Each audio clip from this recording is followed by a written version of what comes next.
So, the highlight of my week, Tisas 7. I paid $300 for this, another $75 for this primary arms micro red dot, and hard pressed to find a better gun under $400.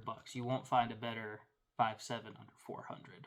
And I've shot a lot of 5.7s. I've always loved them. So I owned an FN first generation 5.7 many years ago.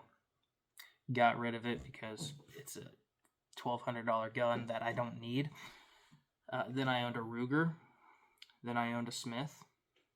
And then I handled quite extensively a second generation FN. The only one I haven't had my hands on regularly is that Palmetto State, which I believe this one actually comes out cheaper. So $375 for the gun and the optic. Now the optic I got open box, so that's generally a $150 gun. You're still only coming in at $450 for, in my opinion, the best 5.7 on the market. So a lot of times, and what really caught me was the grip. A lot of times, if you've handled any 5.7s, you know this is a big magazine. It leads to a very wide grip. However, Tisas has managed to make that wide grip feel normal. It is not, it doesn't feel unnatural the way the Ruger especially did. The stippling is great. It's a comfortable gun to shoot. I mean, it's a hopped up 22 Magnum. It is a breeze, and I've got some footage. I've put about 1,000 rounds through this now, which is almost double the price of this gun. So 5.7, you're usually at like 75 cents a round. So 1,000 rounds. I've put about $700 worth of 5.7 through this. Most of it's just stuff I've had sitting around because I used to own several, and then I got rid of them all. So I was fortunate there. It handled SS-197. I did put a few rounds of 195 through it that I had laying around. It handled mostly 40 grain, just fine. I did not pick up any subsonics because a subsonic 5.7 is kind of pointless. All that being said, I had not one stoppage here. So the other great thing about this that I loved so much was this trigger. So you'll feel it's heavy, 5.5, 6 pounds, but it is short. There's almost no take up. And then that reset, the reset I don't love. So it's a long reset. But it actually has, and you can't really see it, it's longer than you'd think it would be.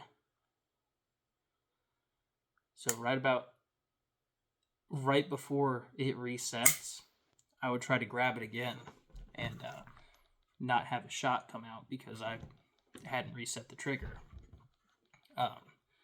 That's my only complaint with this firearm. Now, I am going to try to find a threaded barrel for it so I can try my 22 can, and we'll see what that looks like. But I'd just like to point out, I paid $300 for this 5.7. I paid $300 for this Taurus 22, maybe $250, but regardless, you're getting a lot for $300. And like I said, reliable. I had no issues. My Ruger would actually have a lot of problems going back into battery.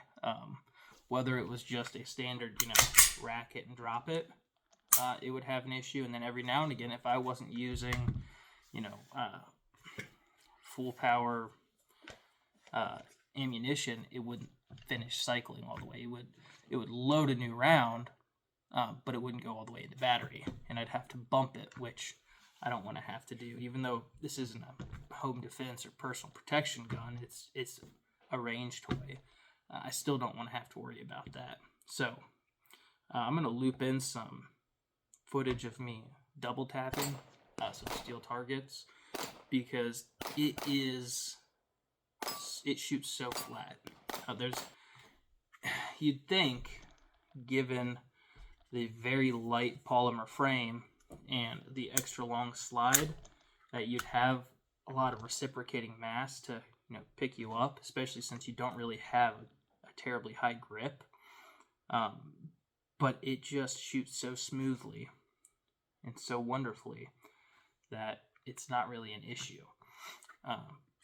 So my 2 cents, unless somebody dropped an FN in my lap, this would be my 5.7.